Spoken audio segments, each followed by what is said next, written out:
Hello, and welcome to Film with Family. I'm Austin. And I'm Zach.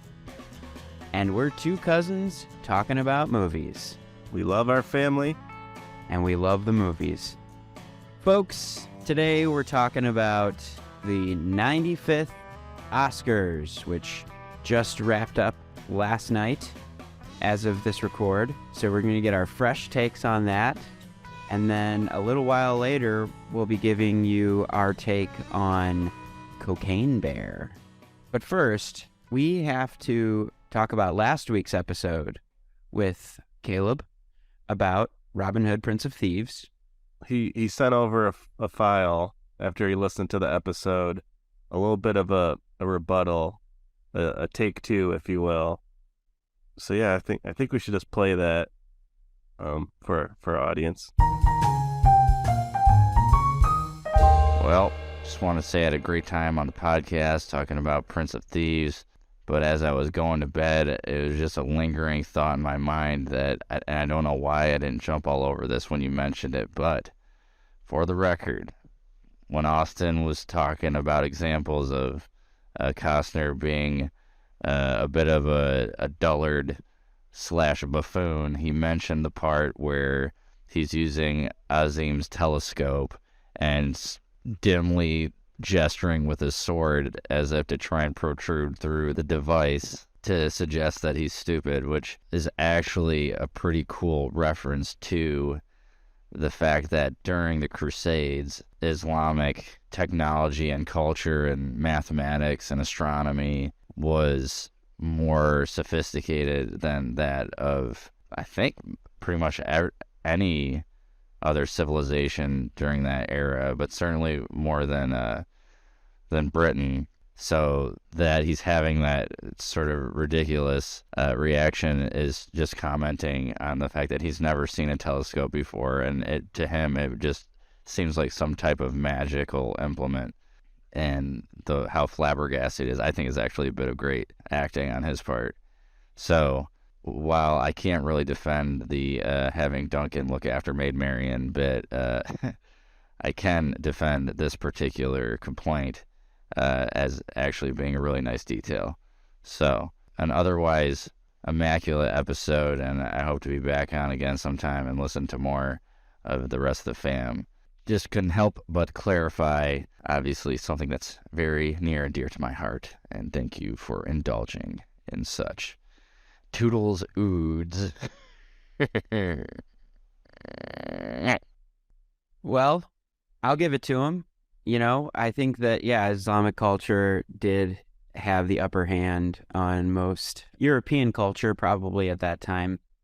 But just for the record, if this movie does take place in the Crusades, which was around the 13th century, telescope wasn't invented until 1608 by Galileo. Like 500 years later. Yeah. So I just want to set the record straight on that one. But yeah, we love hearing from Caleb and appreciate him taking the time to record that. Since that's our first rebuttal from any of our podcasts, let's just carve out a new segment for whenever this happens called Take Two. All right. We're going to invite more of this kind of thing. Yeah. Which I'm okay with. It's kind of fun. Yeah. So, Zach, how are you doing? Yeah, I'm not feeling too good, actually. Feeling a little sick. I think I have a fever. Oscar fever. Yeah. I really feel like I had Oscar fever, too. I think because of this podcast and how much we've been talking about it, I've watched probably 75% of all the movies that were nominated. I was so jazzed to watch this. It was probably the most excited I've ever been to watch the Oscars. Yeah, do you watch the Oscars every year? Because for me, I don't. Yeah, no, not every year. We used to watch it as a family back in the day because, you know, my family are actors and they love movies and award shows and stuff. So, yeah, I have like a very vivid memory of watching the Oscars where Titanic was nominated for everything. Yeah, I don't watch the Oscars that much. I remember watching it at home with my family back when I used to live at home. I remember the year when Return of the King won a bunch of Oscars. That was really exciting. I was really pumped about that, I remember. But yeah, since I moved out of my parents' house, I don't really tune in very much. I just kind of catch the highlights the next day. But I watched it with my mom last night. I'm back in my parents' house right now. It was definitely a lot of fun watching it. The overall broadcast, the show, the telecast, whatever you want to call it, was really good, I thought. It felt like we were back to normal. We had the nice big theater. Everybody was out and dressed up, and it felt like right off the bat that there was just some good positive energy going around. Felt like everyone was just excited to be there. Jimmy Kimmel was doing a good job, I thought, of hosting. I thought the monologue was pretty funny. Yeah, I'm not a Jimmy Kimmel fan really, but I was surprised how much I was enjoying him as a host, especially for the opening monologue. I thought he got some good laughs. I liked when he was talking about Seth Rogen and Steven Spielberg and are you on mushrooms right now? Did he give some to Steve? Yeah, I thought that was funny. See what happens. Yeah, I'm just imagining those two on mushrooms at the Oscars is pretty funny. I thought how he addressed the Will Smith stuff was pretty funny too. It's if any act of violence goes on, we're gonna award you best actor, and we'll give you 10 minutes to do a speech. Yeah. And he's like, you have to get by Adonis Creed and Spider-Man, and they cut to Andrew Garfield, and he gives the most shit-eating grin I've ever seen in my life. It's so funny. Yeah, he did a great reaction shot. And then and then he cuts to Steven Spielberg and the Fable Man. Yeah. I thought that was pretty funny. That was good. And then my favorite joke was the Tom Cruise. He's like, when he's got his shirt off, Elron, hubba hubba.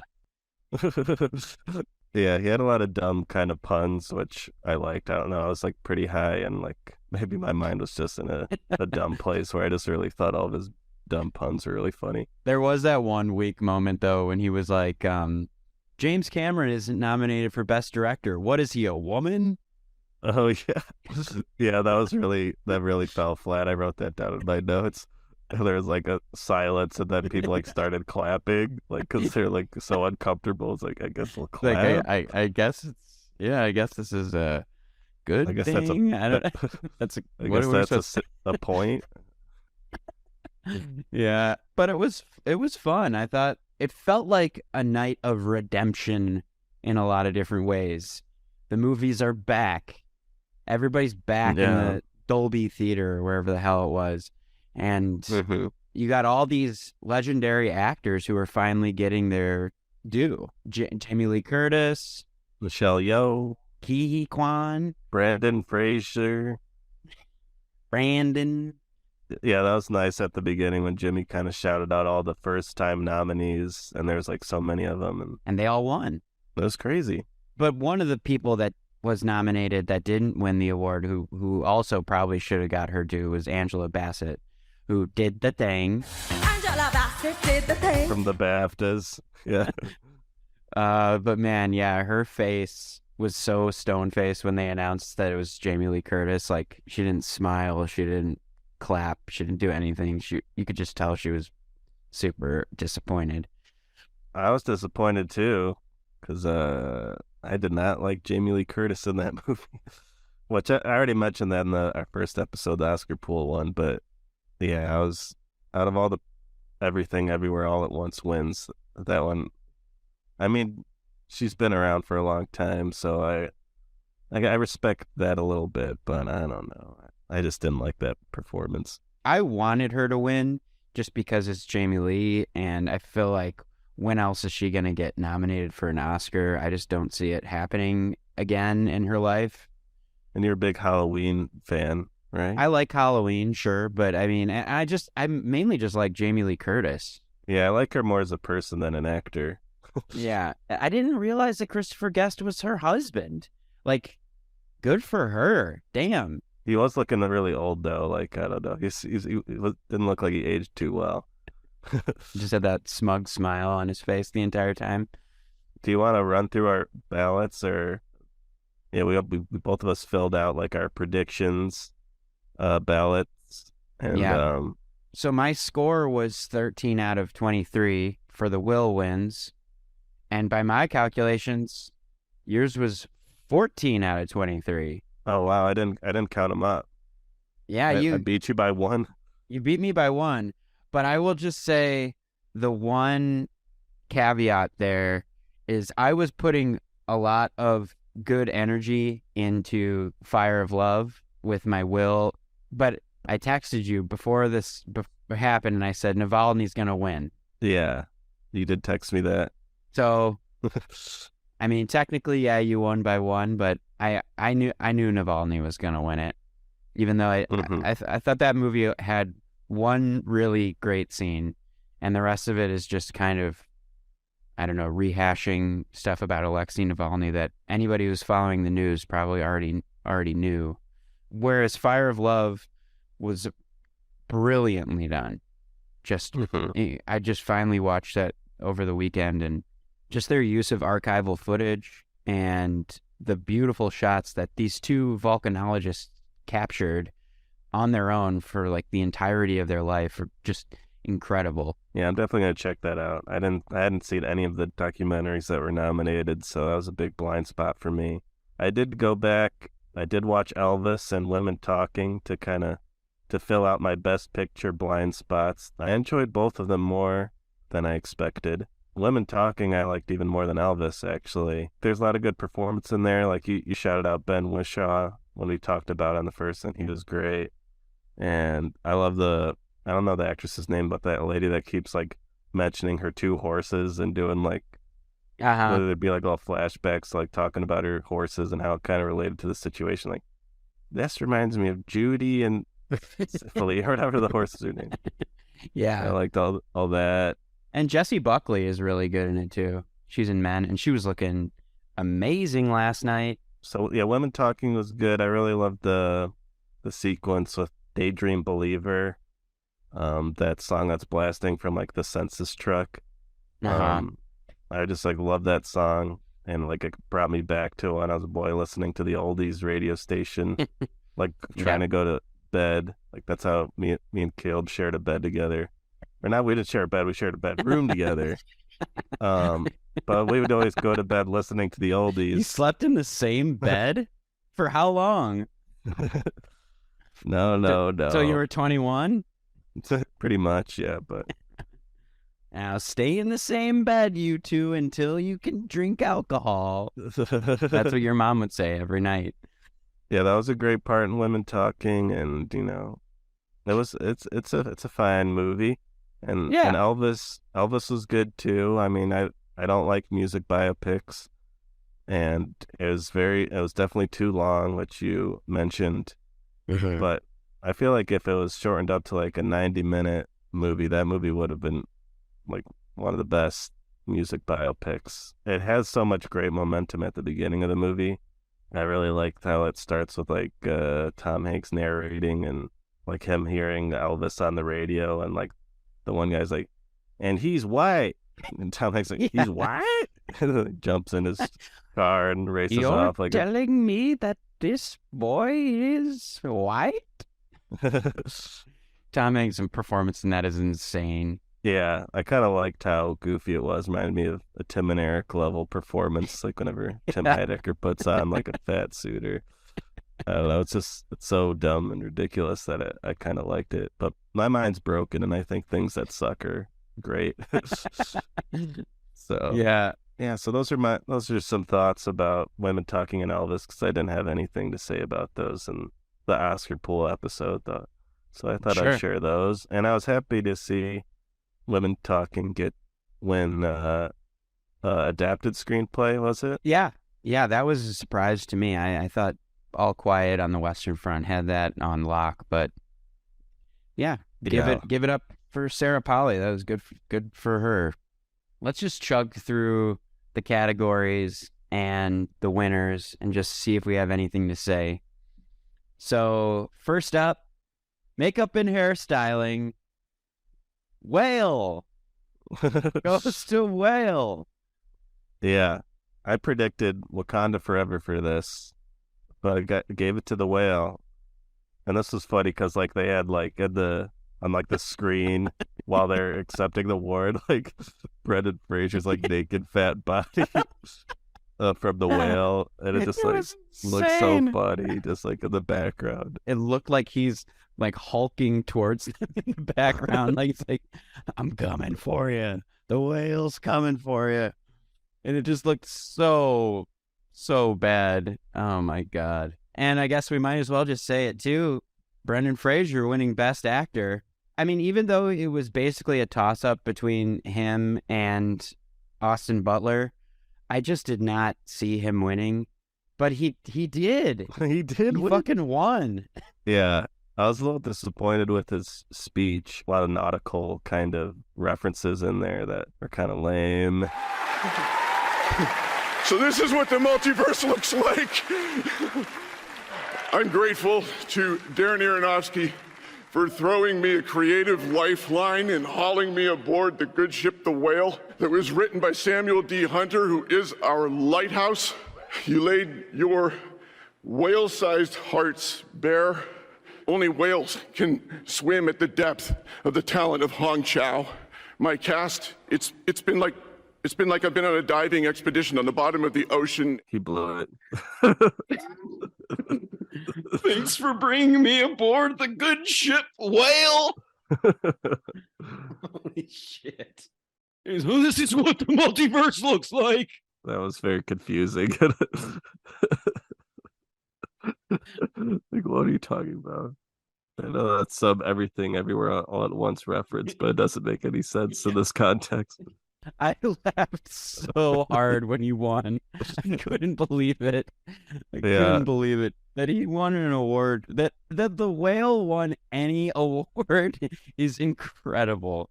Like now people are gonna see this movie and realize what a piece of shit it is. Even though, I mean, I've been talking to a lot of people and they're like, I actually really liked it. I thought it was really funny, or not really funny. I thought That's it was really funny. That's our reaction to it. I thought it was really funny.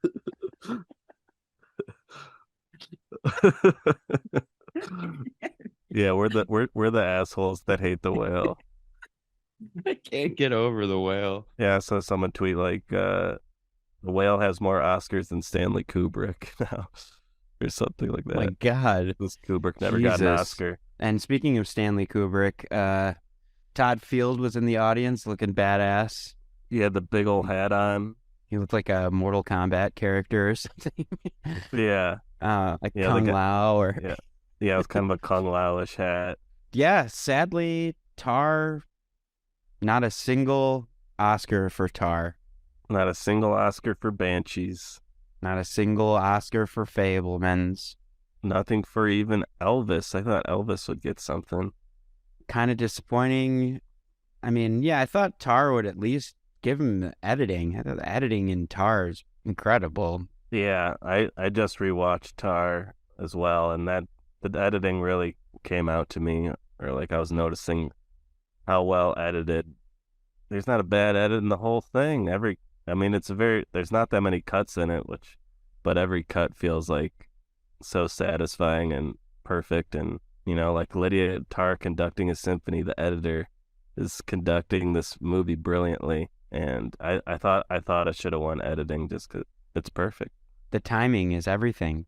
Mm-hmm. The clock. And when it starts, you cannot start without Tar. But it was a tar tragedy that it didn't win. And Banshees, I think, should have gotten screenplay.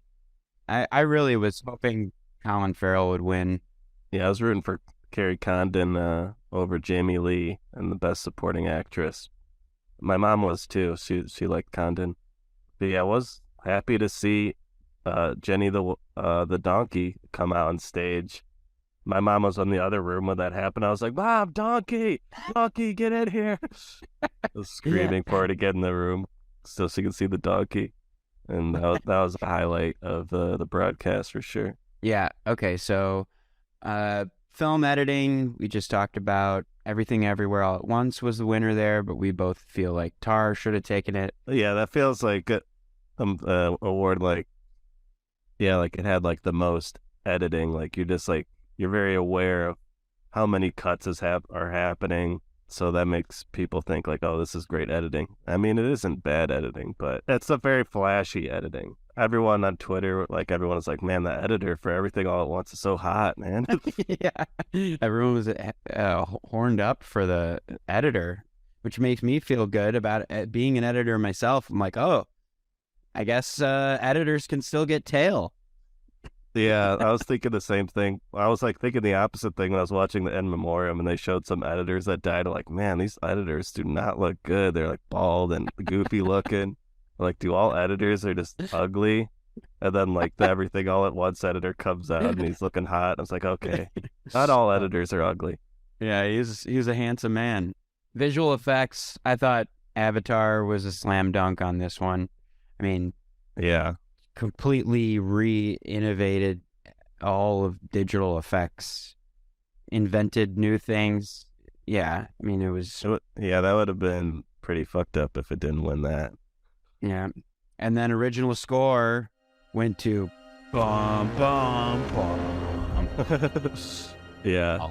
All quiet on the Western Front, which was not very quiet last night. I don't know, a lot of people on that I follow on Twitter for whatever reason think that movie's bad and were like pissed off at how much awards it was getting. I'm like, it's a good movie. Come on. It's a great movie. You got to give it to. I mean, I it was my pick for best score. Yeah, it's very effectively used in the movie, but like, yeah, I don't really remember anything else besides those three notes. So it feels kind of silly to give best score to like just three notes, but it's very effectively used in the movie and effectively used when they were winning. Every time they won, yeah, the orchestra would be like, brah, brah, brah. Yeah, very ominous. The Yeah. Germans are taking over the Oscars. Yeah. Bum, bum. Yeah, and they won like 3 in a row. I think a lot of people just didn't see it and were just like, what the fuck is this movie? Like, that keeps winning. And because there was a point about halfway through that it was winning. It had won the most Oscars. It had like 5 at that point, and I think Everything had only like 3. And I was like, oh shit, is All Quiet about to like pull a sneak attack? Yeah, then the last third of the show is like Everything Everywhere All at Once. Just like Just bam, bam, bam, bam. Yeah. Yeah, I was kind of rooting for Babylon for score because I really like the jazzy score in that movie. It's really good. Then we got live action short film. We should just do all these short films because I actually saw all of them. I spent a whole day a few weeks ago going to the Music Box Theater and watched 3 programs of all 3 shorts, live action, animated, and documentary.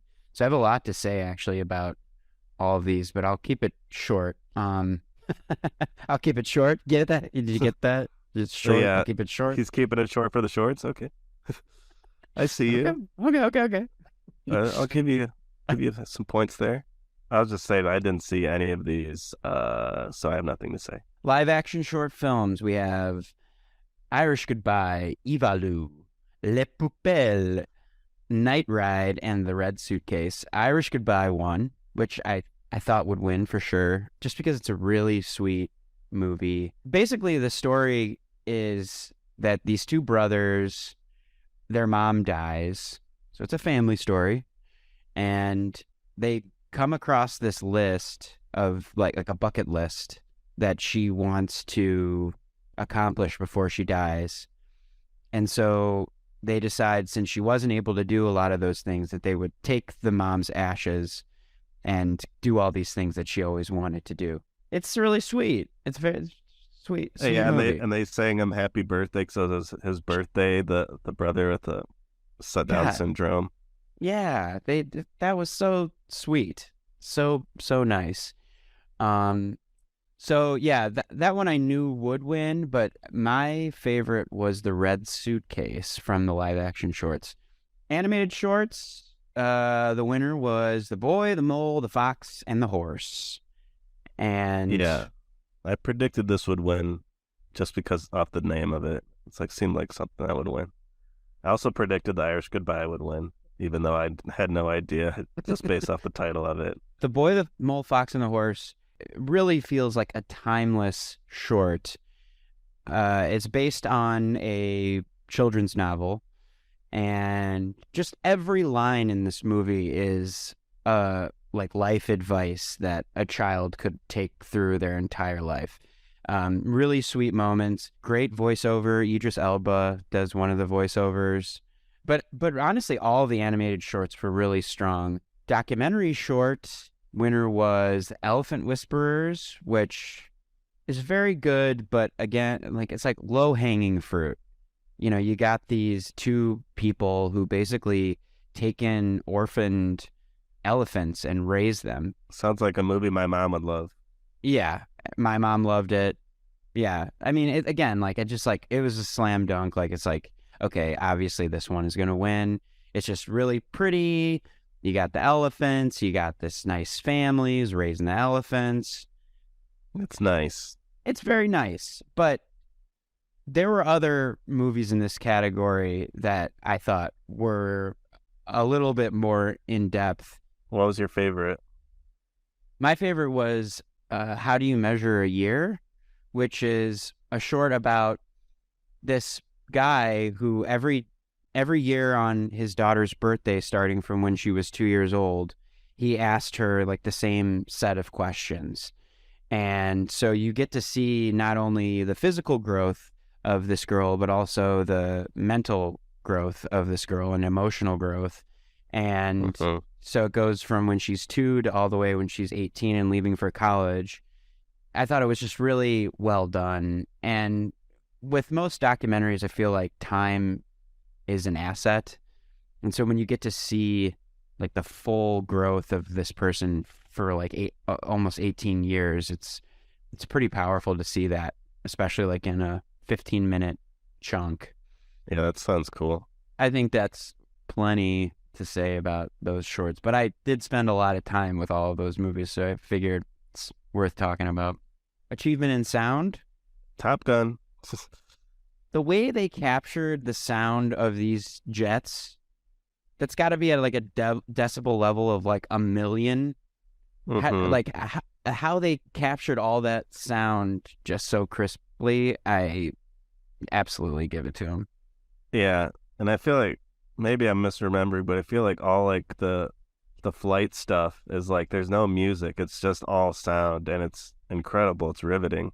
Definitely a deserved win. I'm glad Top Gun got something. Costume design went to Black Panther, which you predicted correctly.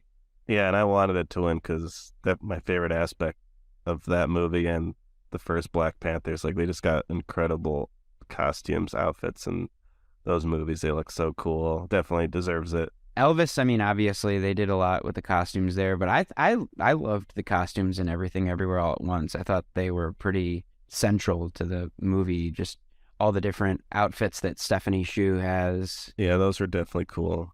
Cinematography, All Quiet on the Western Front. That was my pick. We both picked that. But yeah, Tar's got great cinematography too. It does, but I don't think it's the strongest part of that movie though.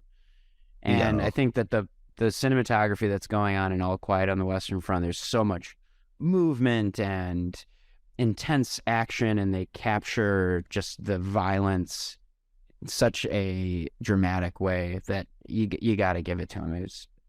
But I never saw Bardo or Empire of Light. I did see Bardo. Bardo does have cool cinematography. It's, Inarritu doing his real long takes, kind of roving camera kind of stuff. And he's doing that well. But, we've seen him do it before, and it's just not a great movie. And then production design, All Quiet won that as well. I thought Babylon should have won this one. I mean, Babylon should have gotten at least one. I mean, it should have been nominated for Best Picture. The Oscars did not like Babylon. I guess not. Yeah, I guess it's just like too much of a parody of old Hollywood. Like they were like insulted, maybe. Yeah, it's weird 'cause they're gaga over La La Land, but they don't like Damien Chazelle's Babylon for whatever reason, even though it seems like a movie they should like. Yeah. And speaking of Gaga, Lady Gaga, Top Gun song. she fucking killed it. She was great, I thought. I don't like that song. It's a bad song. I didn't think it was a great song, but just the dramatic way that she showed up at the Oscars and she wasn't supposed to be there. And She wasn't supposed to be there. no, yeah, like because apparently she's shooting Joker 2. Oh. She said that like she wasn't going to be able to perform, but I guess she showed up last minute. I thought it was cool that she looked so stripped down, like took off all her makeup. You could even see like a little bit of red lipstick hadn't been rubbed off all the way. I mean, she's just such a great talent, such a great voice. Yeah, I did like that she was like in cutoff jeans and just like a gray t-shirt. And like, I was just like surprised because like the camera like zooms in right on her face, like the whole performance, and it's like right on her face. I'm like, geez, this is some M. Night style close-ups right here. This is intense. Yeah, extreme close-up. For the Top Gun movie. A song I don't even remember being in the movie. Apparently it was in there. Yeah. Yeah, I mean, a lot of the songs, the performances were cool. I loved, obviously, the performance of Natu. I thought it was good, but it really didn't do justice to the performance in the movie. Like, the movie performance is so epic, and the song is so fucking good. And I thought they did a good job, and you could tell, like, the audience was pretty hyped on it, and they won, which is great. Yeah, so yeah, that was a highlight for me. Just seeing Natu win really made me very happy, and the two that accepted the award had a really nice speech, and I like the one guy was like singing like his like speech, and that was really the Carpenters, fun. yeah, that was really nice. I like the Jimmy Kimmel bit of like, we're gonna rush if people go over their speech, we're gonna like rush them off with the Natu our dancers. They should have stuck to that bit, but yeah, some of the Natu guys were like really pushing Jimmy Kimmel. Like, like you could tell he was like, okay, like chill out. Yeah, they're really aggressive about it, which was funny. Yeah, and some of the other performances, there was that one that song Applause for a movie called Tell It Like a Woman that's got a 1.4 star rating on Letterboxd. And like it was like the song was so bad, and she kept like trying to make it like this social justice for women moment where she's like, every woman out there, give yourself a round of applause. And like I don't think anybody did. It like did like an overhead shot of the audience and nobody was clapping. Yeah, I love David Byrne, but I don't really care for that song. Or I don't know, it's just, I think I texted you as aggressively mid. Yeah, but the hot dog finger reveal was pretty good. Yeah, he did make the hot dog fingers look good. I like how he was utilizing them. Animated feature, Pinocchio. That was pretty obvious that was gonna win. Yeah, you gotta give it to Guillermo. Though I did prefer Marcel. Well, actually, I didn't make it through Pinocchio. I should give it another shot. I remember me, you, and Drew were trying to watch it, so then like the Christmas tree fell over, and we had to go fix the Christmas tree, and then after that, I was like, all right, I'm going home. I'm bailing on Pinocchio. Well, just real quick, international feature, that was obvious. I'm just gonna go to All Quiet on the Western Front. It's nominated for Best Picture. Of course, it's gonna win Best International Feature. Yeah, that's kind of, you just do the math. Do the math, people. Come on. Think about it for 10 seconds, okay? You raised a great question. Which war has won the most Oscars? Yeah, is it Vietnam? Is it World War I? Is it World War II? Korean War? Iraq War? Revolutionary? 30 Years War? War on Terror? Civil War? War on drugs? I think it's an interesting question. I think we should try to figure it out. Yeah, and if anybody out there knows the answer, please. Yeah, you could DM us on Instagram. We don't have an email, but yeah, did we say original screenplay, Everything, Everywhere, All at Once won? I wanted Banshees to win. I did too. But what are you gonna do? What are you gonna do? Yeah, my mom was saying part of why she objected to the donkey thing was like donkeys are strict vegetarians and there's no way that they would eat a finger, or like they hate blood.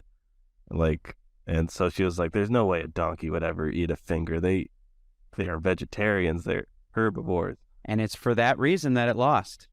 Yeah, that kind of logic, that misstep in logic, it'll get you. You'll lose an Oscar. What, are we supposed to believe that donkeys are omnivores? No, Carnivores? No. they're clearly lose. vegetarians. You lose, McDonough. You lose. I mean, my argument is like fingers that kind of look like carrots, but my mom wasn't buying that. So best director, this is when Everything Everywhere All at Once like really started to pick up steam. Because it wasn't, I don't think it was a lock that the Daniels would win best director. I thought maybe they'd give it to Spielberg. I was hoping Todd Field would win this, but too much wishful thinking there. And Martin McDonagh did a great job too. Ruben Östlund, get out of here. Go back to Sweden. Yeah, I thought Spielberg was going to get it, or I was kind of hoping he would, but no, it's the Daniels. Yeah. I don't know about you, but I got kind of sick of the white Daniel Scheinhardt, whatever, the tall, bald one. Something about him. He's got a punchable face, or I don't know. So I did like that he shouted out his like elementary like school teachers. Like that's a nice gesture. It's good to shout out teachers. It's a thankless job, so I thought that was kind of nice. Yeah, it was interesting, their dynamic, the two Daniels, because the tall one seems like super extroverted and the other one seems really introverted, and he was kind of like fumbling his words and didn't really... he was talking about how he has imposter syndrome and yeah. So you can see how they're a good team balancing each other out emotionally. Yeah, I could blame all the parts I find annoying on Everything Everywhere at Once on the white Daniel, and all the stuff I liked, I'll give it to Daniel, the other Daniel. Yeah, I also saw like they went to the Criterion Closet. Do you ever watch those videos? Yeah, and sometimes. there's a part where the white Daniel, he picks up Malcolm X, the Spike Lee movie. He's like, "This is one of the best gangster movies ever." Like, and it's like him calling Malcolm X a gangster movie. It's just like kind of arrogant and ignorant, and it's weird. A weird choice. Oh my God. Actress in the leading role, Kate was robbed here. I'm sorry. I mean, Michelle Yeoh, I think she deserves it just as much, but Kate is so good in Tar, and come on. Yeah. I mean, she's definitely a better performance, but she already has 2 Oscars, right? True, yeah. And who knows when Michelle Yeoh is going to be nominated again. I think she did deserve it. But was like the first Asian woman to win Best Actress. I think it made history with that. Yeah, that's pretty amazing. So, it's always good to break a barrier like that. So, and she's cool as hell. So I can't be too upset. Yeah, I watched To Leslie this weekend, and Andrea Riseborough is incredible in that. I mean, I know that her nomination is pretty controversial. She was definitely a left field nomination, but my God, she does incredible in that movie. Didn't you also say Mark Maron did good in it? I saw your Letterboxd review. That was kind of a joke. I just copy and pasted Edward Norton's pitch for Andrea Riseborough and just replaced her name with Mark Maron's name. Oh, I did, that totally went over my head. I was like, man, he loved Mark Maron. Mark Maron was good in it, but there was too much Mark Maron. Like he's really like a big supporting role in that movie. He's like in like 80% of it, doing his Southern accent. Yeah, it just sounds a little weird because you're just so used to Mark Maron's voice. Yeah, that is weird. But God, Andrea Riseborough is so good. Oh, one fun fact that ties into the second half of our show is Waylon Jennings plays a prominent role in To Leslie. Oh, so stay tuned for how Waylon Jennings connects to Cocaine Bear. Good plug. And we should also say Cocaine Bear was at the Oscars. He was. Yeah. God, Elizabeth Banks looked like a hot mess coming out. Also, her voice was not there either. Like her voice was cracking, and she almost tripped on her dress. and Yeah. I think she was late on her entrance. And then she just like runs out there, like almost trips on her dress. Her voice is all fucked up. And then the cocaine bear is like just kind of standing there. It was a miss. It was a little uncomfortable. It was totally a miss. Yeah, I mean, like the cocaine bear just looked too sober. Like put some powder on his nose or something. It was just they should have put some powder on his nose. That's an easy enough thing to do. Ke Huy Quan winning for actor in a supporting role. I thought that was a really sweet moment in the overall broadcast. Yeah, he had a great speech. Whenever he wins these awards, like he's always crying, but he really delivered the emotion of it, and like saying stuff that was a little different from like other speeches that he's given this year for this performance. And how he addressed his mother was like straight to the camera. It was really sweet. And I'll be honest, I got a little teary eyed. Yeah, I mean, again, like he really drove home the redemption theme when he just like look at the camera, like, don't ever give up on your dreams. And I was like, I won't.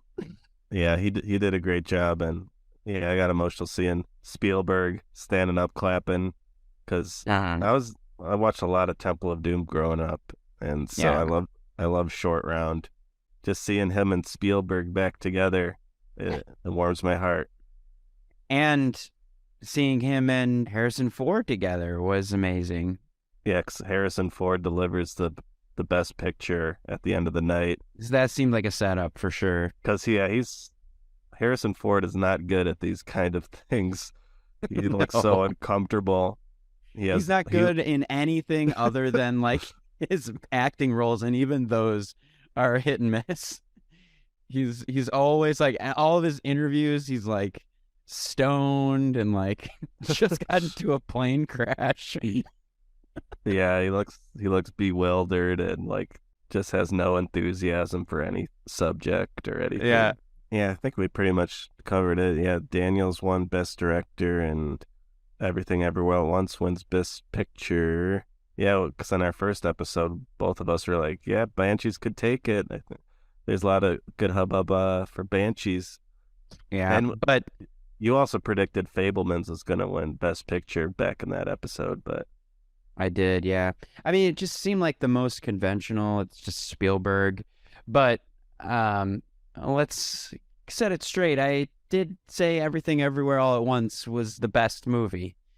I've been saying that for a long time. So you must have been pretty happy to see it get all these awards then. Not really, honestly. Just because your love for Tar has eclipsed Everything Everywhere All at Once. Yeah, no, I mean, the second time I watched Tar, I just rocketed past Everything Everywhere All at Once. I don't think I've had an experience like watching Tar since watching Mulholland Drive for the first or second time. And Mulholland Drive is like my favorite movie of all time. And just the mystery and the comedy and the performances, the editing, the sound. There's so much about Tar that I love. And Everything Everywhere All at Once, like after seeing it the first time, when I went in totally fresh, without any hype, without any understanding of the story or whatever, it did blow me away. But as the year went on and more people started getting this kind of like culty fascination with the movie. Yeah, people saying it's like the best movie ever and all that. Yeah, and so the hype kind of diluted it a little bit for me, and then it was winning everything. It won the SAG, it won the WGA, PGA, DGA, and statistically, I think there's only one other movie in history that's won that many and didn't win Best Picture. So statistically, it was kind of a lock that it was going to win Best Picture. Yeah, and I saw somewhere that it's the most awarded film of all time now, with all the award shows combined. It's got more awards than any other movie of all time. Ever? Yeah. Wait, like nominated or won? Won. Wow. Yeah.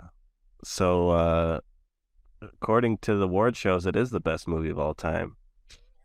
I guess so. Which is crazy to me. That is pretty I mean, again, I had a feeling the first time I saw it. I was like, I don't know how you're going to top that. But I don't know if Everything Everywhere All at Once is going to be one of those movies like Forrest Gump or something that like, or Titanic, that won the Best Picture and, you know, we just keep going back to every year. You watch it with family all the time. I don't see it having the staying power that some other Oscar winners have had. You don't think people will be putting on hot dog finger gloves 20 years from now and No, I think talk about Raccacoonie? Yeah, I don't know. I think it's gonna fade away pretty quickly now. I think after this Oscars, I just don't. I mean, I think the Daniels are gonna be huge, and I think the great thing about Everything Everywhere All at Once winning is I think directors are gonna be taking much bigger chances with their films. Yeah. Making things that are weirder, more kinetic, taking big chances with their storylines and their plot lines because this movie was just incredibly successfal. Yeah. I mean, I definitely prefer a movie like Everything Everywhere at Once to win over something like Coda. Or Nomadland, which was also... I kind of like that movie, but it's kind of classic Oscars kind of drama shit. It's nice to see a movie that has like dildos and butt plugs getting awarded, I guess. yeah, and just wacky and fun and off the wall. Yeah, cool action. You know, it's got a lot of the stuff that like Marvel movies have, but in a way that's more creative and a little bit more interesting, and a cast of non-white people, which is cool. So it's definitely got some stuff going for it, and I think it will shake up the kind of movies that might get awards in the future. But yeah, overall, really nice time. I really enjoyed watching it. I was pretty much glued to the entire show. Yeah, I had a good time. It's definitely more entertaining to watch the Oscars when you've watched a bunch of the movies.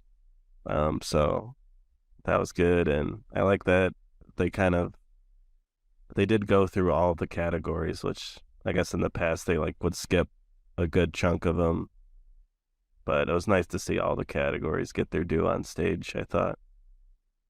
Yeah, I like that too.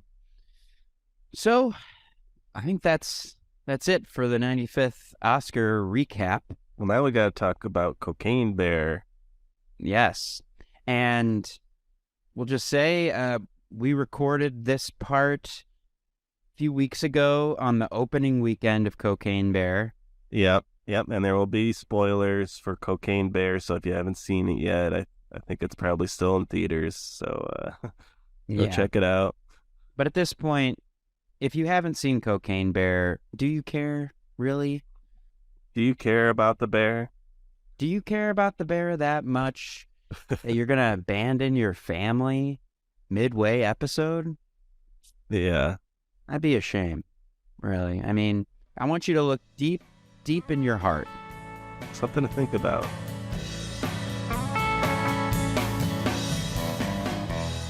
So yeah, talking about Cocaine Bear, I literally just walked out of the theater seeing it an opening weekend, Sunday afternoon here in Chicago. And you did too, right? Yeah, I also saw this movie today. It's fresh in my head. Yeah. Also in the afternoon. Yeah, we're still high on that Coke right now. I'm buzzing, man. And we were just like, we got to do this now. Got to do this fucking now, man. We're going to do a podcast right now. I did drink a whole Monster Energy drink while I watched the movie to try and get in the headset of being coked up, you know? Well, God, I don't know how you drink that shit. It's a taurine. You don't like taurine? No. I rarely drink it, but when I feel like treating myself, I'll get a Red Bull or a Monster. I'd rather do Coke. I'd rather do cocaine. That's not healthy either. No, I mean, I'll do a Red Bull or one of those 5-hour energy things if I'm feeling a little sleepy at the wheel. But Otherwise, You draw a hard line at Monster. yeah, Monster, no way. I'm not going the Monster route. I once tried one of those Monster coffee drinks. It's like a mix of Monster and Oh, coffee. the Monster Java. It's a series. You know this thing? Yeah, I think Oh I've my tried God. it once. It's horrible. It's horrible. Such a bad combination. Yeah, that sounds I'd gross. just rather have yeah. coffee. Just have coffee like a normal person. Well, they didn't have coffee as an option at the movie theater, but I saw the Monster sitting there, and I'm like, you know what? Monster reminds me of cocaine. I'm going to see Cocaine Bear. It was Yeah, kind of a tribute to the film. And the bear is kind of a monster. I think it is referred to as a monster at some point in the movie. Yeah. So it fits. But okay, so Cocaine Bear, let's just give a little bit of background on this. When did you first hear about Cocaine Bear, and how did you hear about it? I think I saw a trailer for it. I don't know where I saw the trailer. I think maybe in a theater.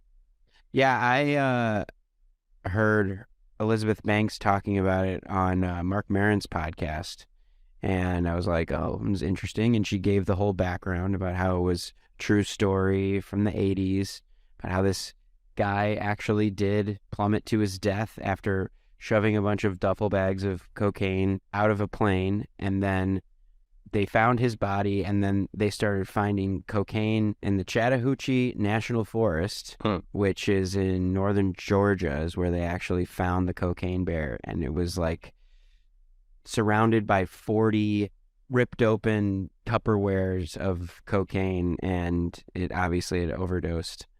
And Wow. actually, the Cocaine Bear was, when it was found, and they did it, you know, like an autopsy on it to find out, you know, that that's what had happened.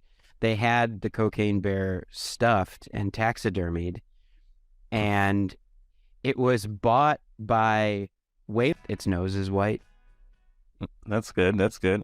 I had no idea that this was actually true. I know it says in the poster that it's like based on true events, but I thought that was some bullshit like in Fargo when they just pretend that it's real, but it's not. So I'm pretty surprised that there's that much truth to the story. There's a lot of truth to it. Yeah, I mean, it actually did happen. And I guess just Elizabeth Banks, she didn't write it, but I think she had the idea to write it. And she just thought that it was an interesting idea and just wanted to imagine what this bear's life was like for whatever amount of time that was that the bear was high on cocaine. So we've got this very simple premise. Cocaine Bear. It's a bear that does cocaine. That's it, right? That's supposed to be the whole thing. Yeah. Is it, though? Is this movie really about the Cocaine Bear? I don't think it is. Well, I think it's about 20 people. I was literally going to say 20 people, yeah.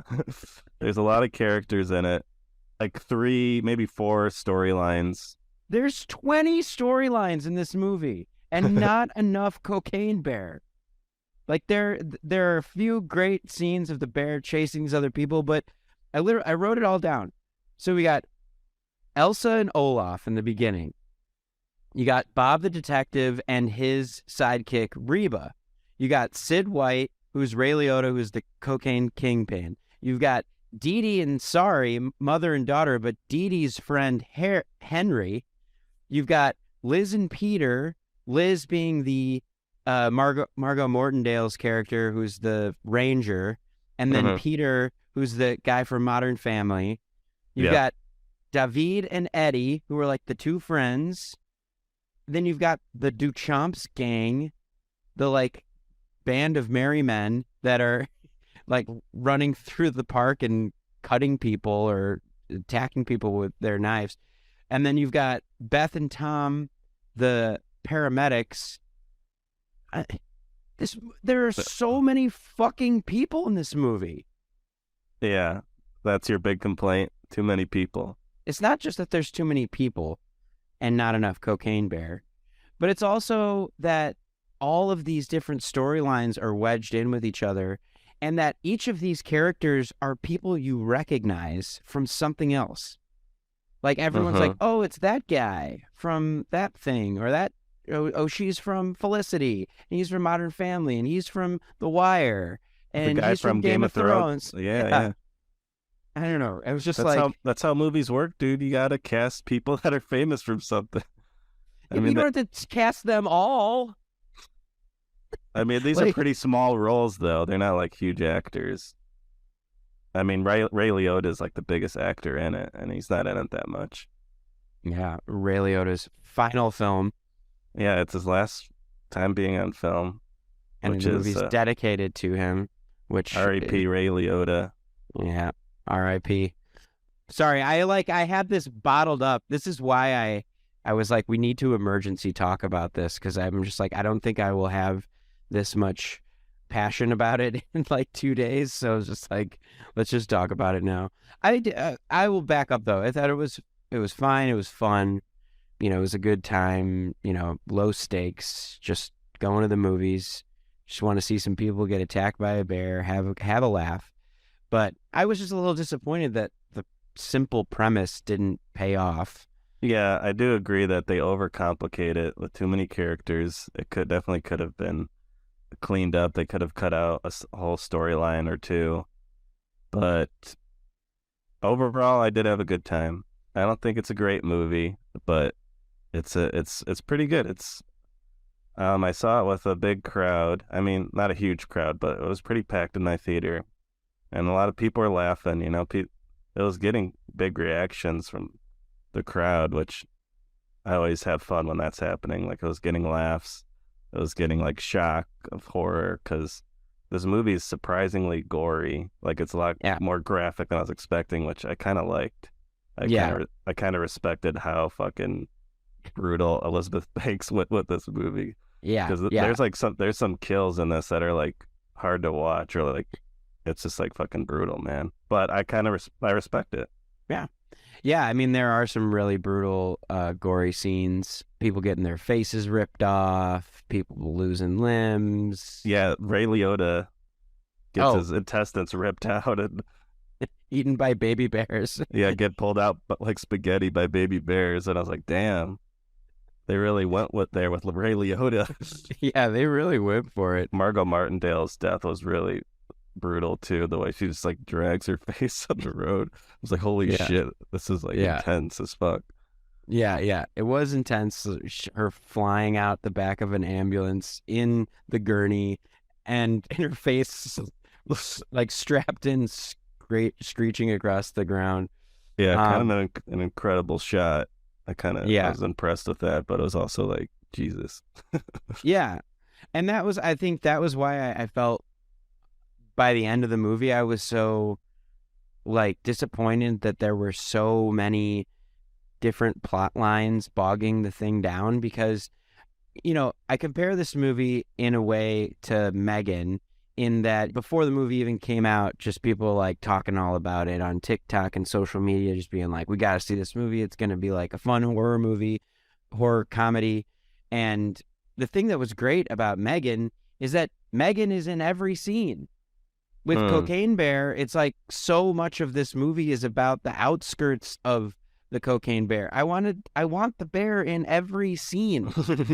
And I get that it's like you have a lot of characters so that you got a lot of people that you can kill off.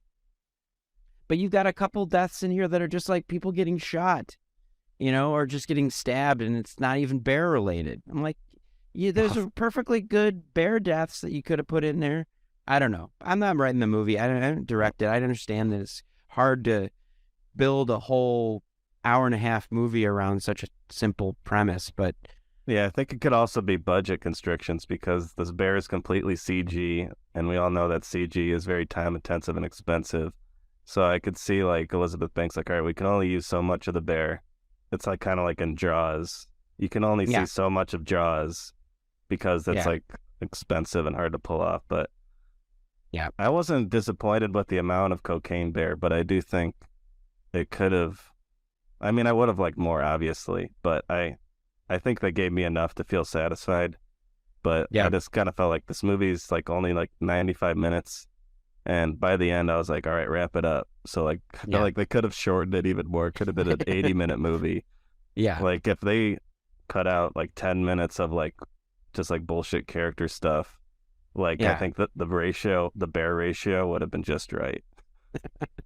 I think you could cut 30 minutes from this movie. I think it could be a This is a 1 hour movie. I think this could be a great short film. Yeah, it could be a good like a TV special, like just a 1 hour TV special. Yeah. Less of Isaiah Whitlock's like side story that he's like trying to get a dog. What is that? Oh yeah, I didn't give a shit about the whole dog thing. It's like, and then he gives the dog at the end, or the dog. I don't know what the hell was going on with the dog, but who's Isaiah Whitlock? He's the guy from The Wire.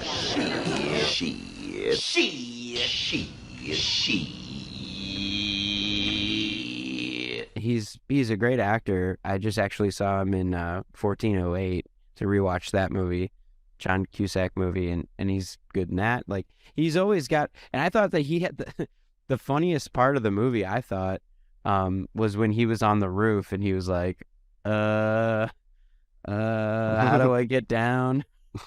Like, he's just making such like silly noises. Yeah. But I don't give a shit about his dog, and they're just such surface level relationships going on. Like when it's like revealed at the end that his partner is actually on Ray Liotta's team. It's like, what? What's going on here? Yeah, at that point I was like kind of checked out. Like, I'm just waiting for more Cocaine Bear. I don't exactly. care. I don't care about how these characters relate to each other anymore. We only care about Bear. Yeah, the character I like the least, who's like the lead of the movie, is Carrie Russell. Right. Like, I really did not care about her character at all. And what was with the kids doing coke? I like that scene, actually. That got a big reaction from my crowd, just them like eating cocaine off a knife. I thought that was funny. How old are they supposed to be? It just was like a little off-putting that like these kids who seem like they're like 10. I mean, that's the joke. And that's because they don't know how to do coke. They're eating coke off a knife. It's funny. You didn't like it? I didn't think it was that funny. That scene killed in my theater, Austin. It killed. It didn't kill in your theater? Nobody laughed? A few people laughed, I guess. I laughed a lot in the very beginning when you first see the bear and it's just like slamming its head against the tree. I thought that was really funny. Yeah, I think how the movie begins is the best part of the movie. Like, I feel like the first 10 minutes is pretty much, it's great. Yeah. Like, I love that starting off with the guy on the plane and he's getting hyped up to, I forget what song it is, but then like him jumping out the plane and he smashes his head is like a really good comedic cut. And then it goes into like the Wikipedia quote, which I thought was really funny, like talking about like bears are not threatening unless they're provoked and you should attack them, or it's better to try to fight back. And then like it says source Wikipedia, and then like it kind of like the Wikipedia lingers for a little bit longer, which I thought was really a funny little bit. Yeah. And then I thought that was really funny too, honestly, like going into the movie when it was first kicking off. And so that song that's playing is Jefferson Starship's Jane. And that's the same song that kicks off Wet Hot American Summer. What's going on here? Yeah. What is going on here? Yeah, it could be. I think it could be a good homage to Wet Hot American Summer. They're all buddies. I just found it an odd choice that, especially with her relation to David Wayne, that they would go with that song as the opening. As much as I love that song, I mean, you're just ready to do some coke and hear that song for sure. Yeah. I didn't catch that, or like I knew the song that felt very familiar, like using that song as an intro song, but I didn't catch that was the Wet Hot American song. Yeah. But I also like the first scene that you mentioned with the first time you see the bear, and it's with the hippie couple, and you got the guy from Game of Thrones who's like, I don't know if you ever watched Game of Thrones, but that guy was one of my favorite characters. I have, yeah. He was like Tormund. He was a great comedic, comic effect character, and it was kind of fun seeing him play like a hippie guy from the 80s in this. I don't know, that was fun for me. Also, another cameo where I was like, who is this guy? This guy looks so familiar, is the paramedic. Did you recognize him? He's a TikTok guy. Yes. And he complains as like a customer service guy, or like complains about customer service a lot. You just lost yourself a customer. You think I own this business? You think I own IKEA? I'm a part-time employee halfway through a 2-week notice. I don't give a shit. Very funny stuff. But I was like, who is this guy? And again, I'm just like thinking the whole time, like, how do I know this guy? Like, everybody is someone I know in some vague way. I know that's how movies work, but whatever. It's like, I like that stuff. It doesn't bother me when there's people I know. I know it's a stupid argument, but it's like, it really is dumb because it's like your ADD brain can't handle it. You're like, oh my God, who is that? I don't mind because I don't really care about the story in this movie, so I was fine to kind of zone out and think about their past projects. Yeah, true. I mean, again, a lot of zoning out. Waiting for the cocaine bear to come back, and then when the bear's back, the movie's working. Yeah, when the bear's back, we're rocking and rolling. There's like great scenes there, a lot of mayhem. But I wanted to play you this clip from an interview with the two producers, Christopher Miller and Phil Lord, and they're talking about family. I don't know why that's the way you said that was really funny. Should I click on it? Yeah. Okay, I'm going to click on it. It's often compared to the Fast and Furious franchise, and much like that franchise, it's about family. Yes, it's true. But really, it's a really sweet story. These two kids and their friendship, and a mother-daughter story, and a family story. Even on the drug dealer side, there's a lot of sweetness. It's the type of thing that you come in thinking, oh, this is just going to be a fun romp, but then you're surprised that it's actually got a lot more going on. I'm not surprised that it's got a lot more going on. I'm disappointed that there's a lot more going on. I want less going on. I want more bear. More cocaine bear. I want more mauling. I want more heads coming off. There was a lot, but I wanted more. Yeah. Maybe that's a good thing. Maybe, I'm just waiting for Cocaine Bear 2. This movie is right up there with Snakes on a Plane, with Sharknado. Yeah. I'm not big into those kind of animal disaster movies, but I guess I feel like I've seen Sharknado. I barely remember it. I've never seen Snakes on a Plane, but I do love bears, and just the concept of a cocaine bear does have juice, I think, and it's doing well in the box office. People are going to see this movie. People are hyped on just the idea of a cocaine bear, because this movie does the biggest stars like Ray Liotta and Kerry Russell. It's like, it's not on star power. People they'll hear the title Cocaine Bear and they want to see it. So I gotta give credit there that they picked just a good story to go with. Yeah, it hooks you right away, but I think it's a bit of a bear trap. I'm just gonna say that. But you got to be thankful that it is only 90 minutes, and like they aren't wasting 2 hours here. I appreciate that it's a pretty lean movie, even though we both think it could be leaner. Yeah, I honestly, I thought there were a few chuckles here and there. I thought some of the jokes were kind of cheap. Anything come to mind? Well, yeah, like when the bear falls asleep on the guy. Oh, yeah.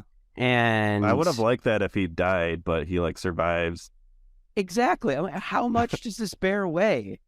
It's got to be like 800 pounds at least, right? Yeah, and he's able to talk and hear, listen to his friends. He's like, "Are you gonna get this bear off me?" It's like, I heard that.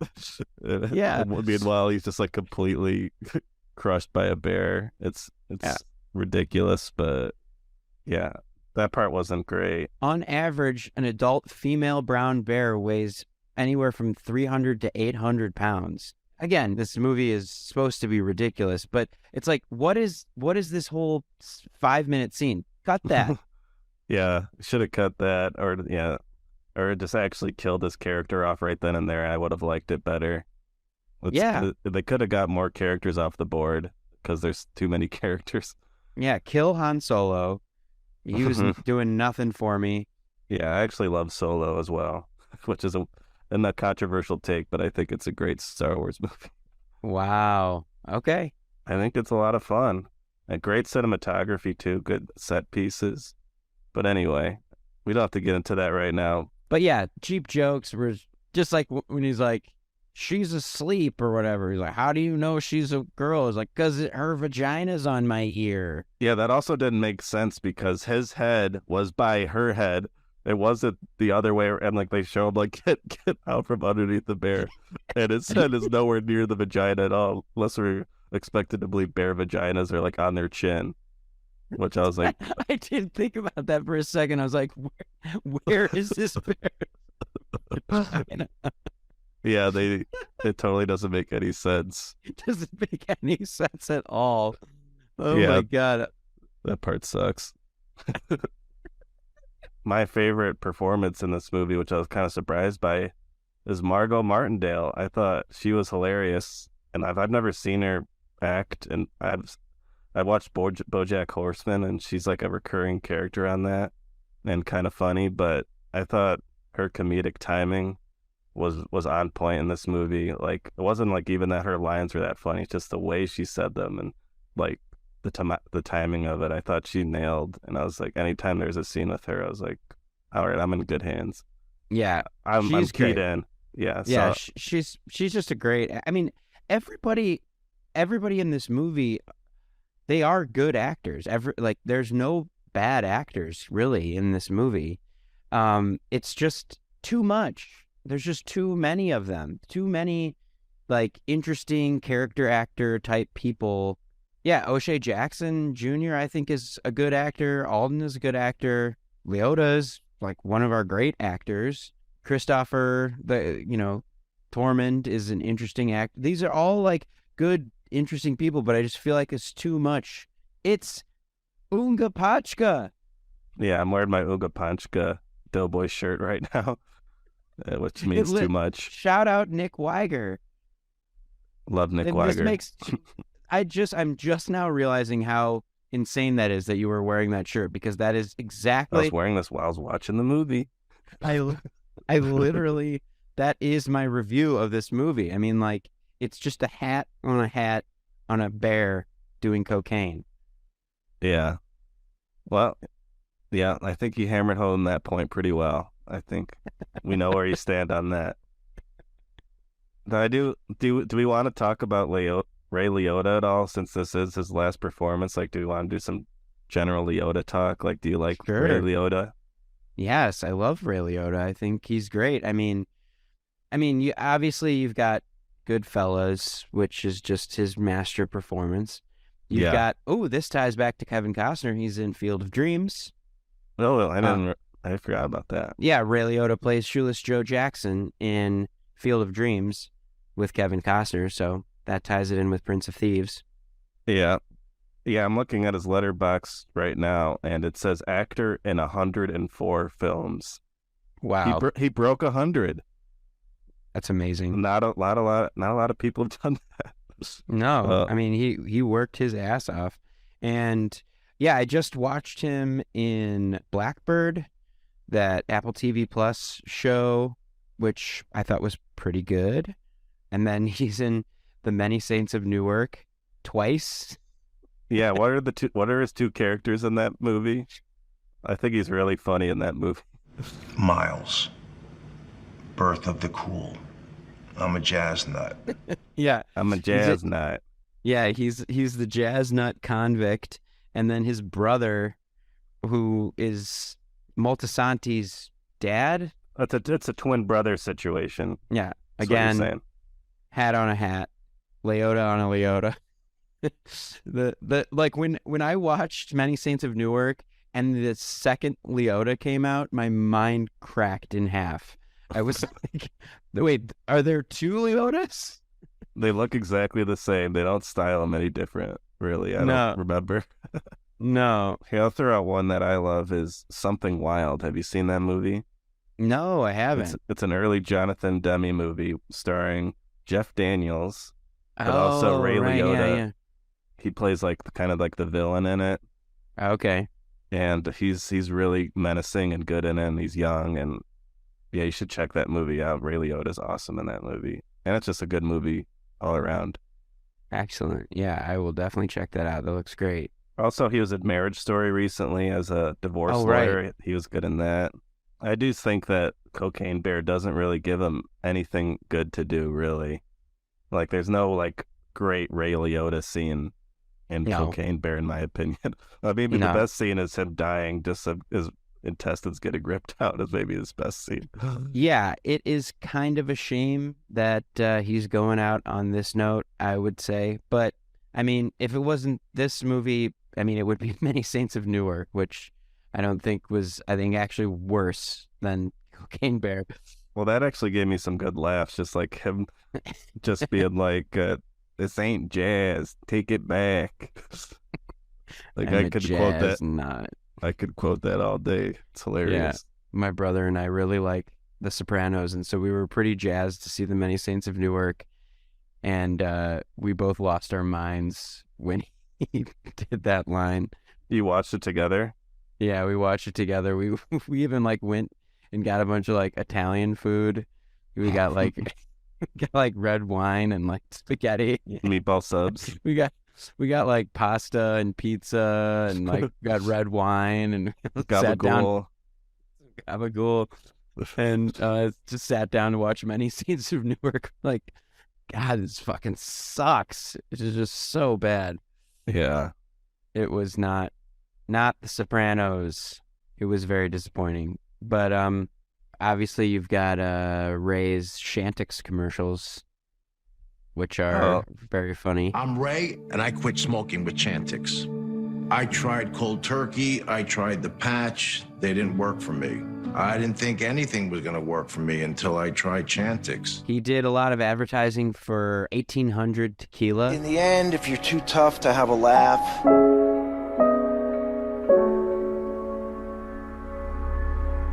or to live a little. Is this a 2.5-minute commercial? Yes. What the fuck? Did they put this? Where did they show this? I don't know. Or a lot.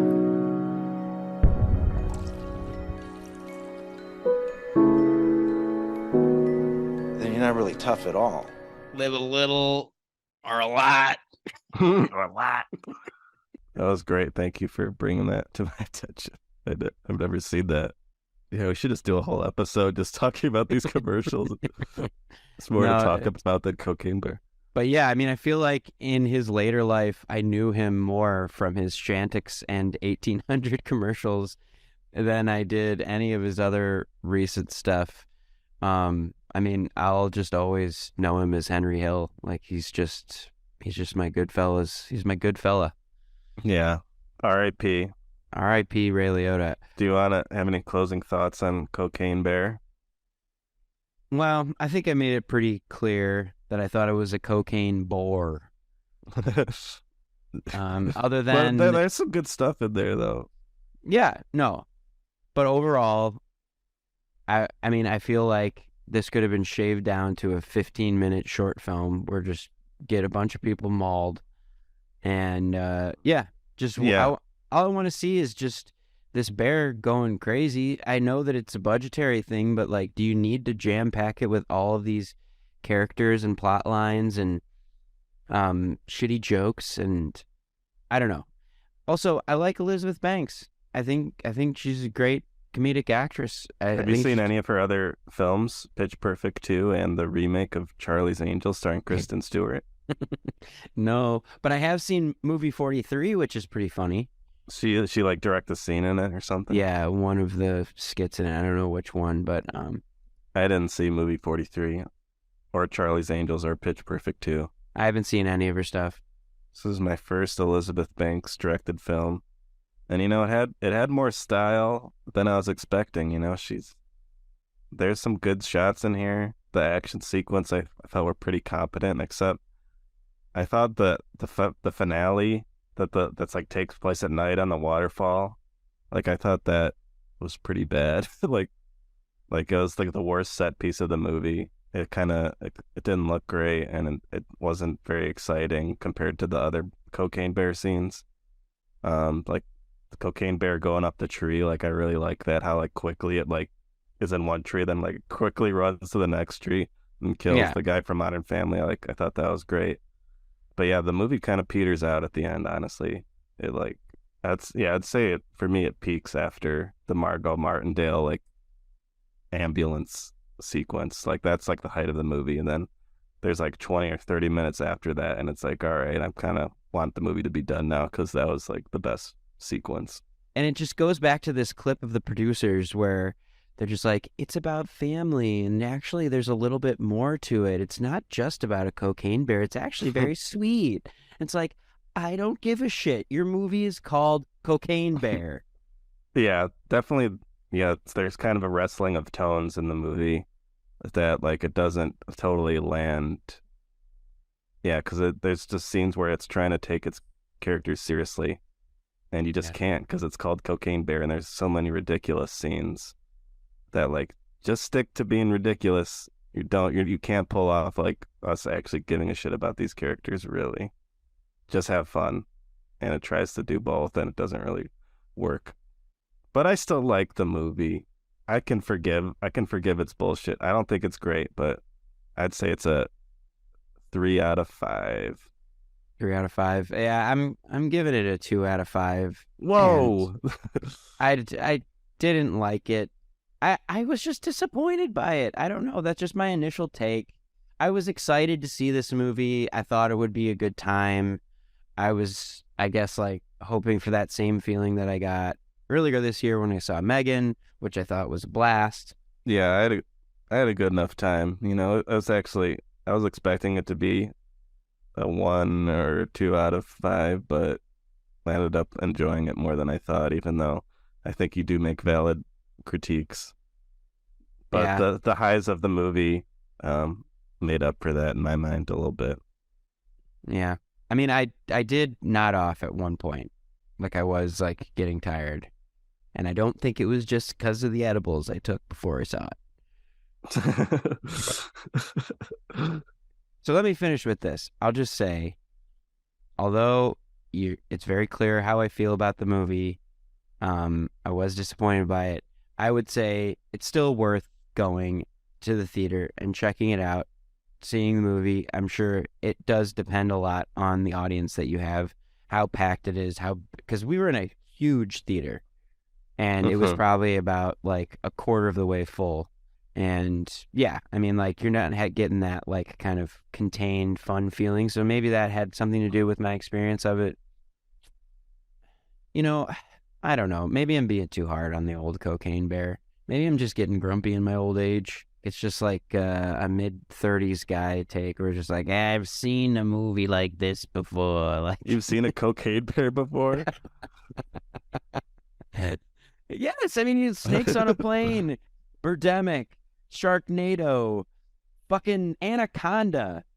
Yeah, but those are mostly snakes. We're talking about a bear here. A bear is its own thing. It's just a bit of a low-hanging fruit thing. It's like Cocaine Bear, boom.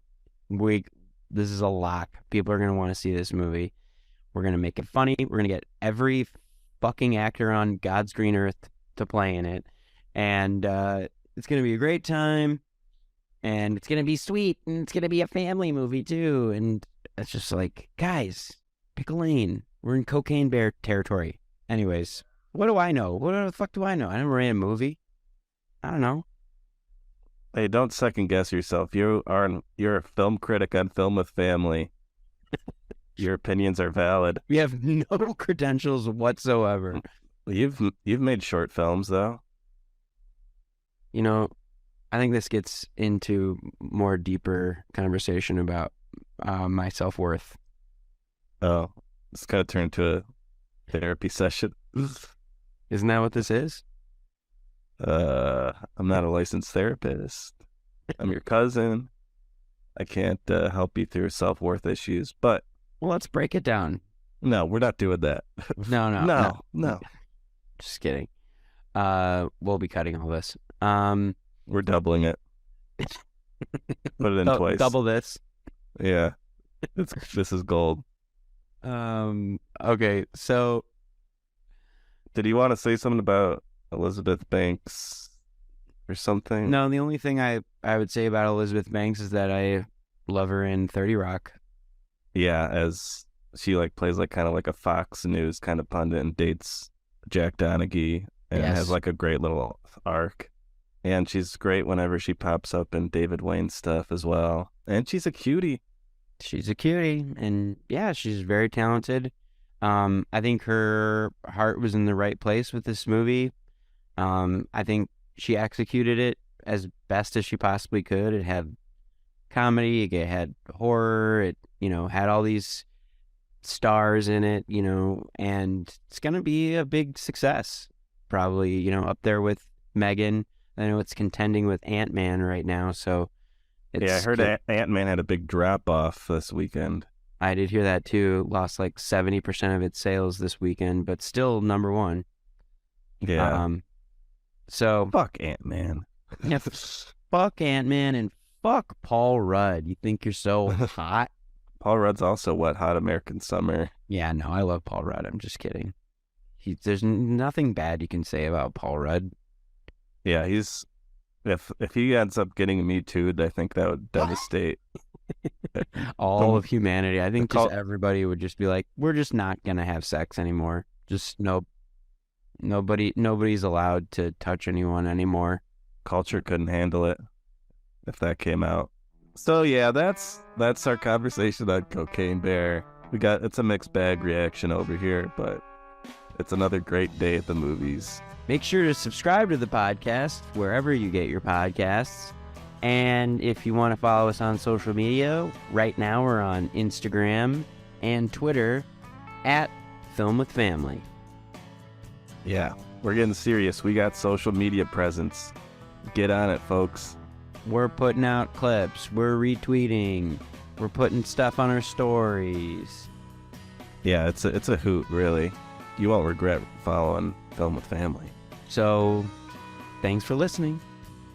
Also, give us 5-star reviews. Don't give us a 2 out of 5 like I did Cocaine Bear. Oh.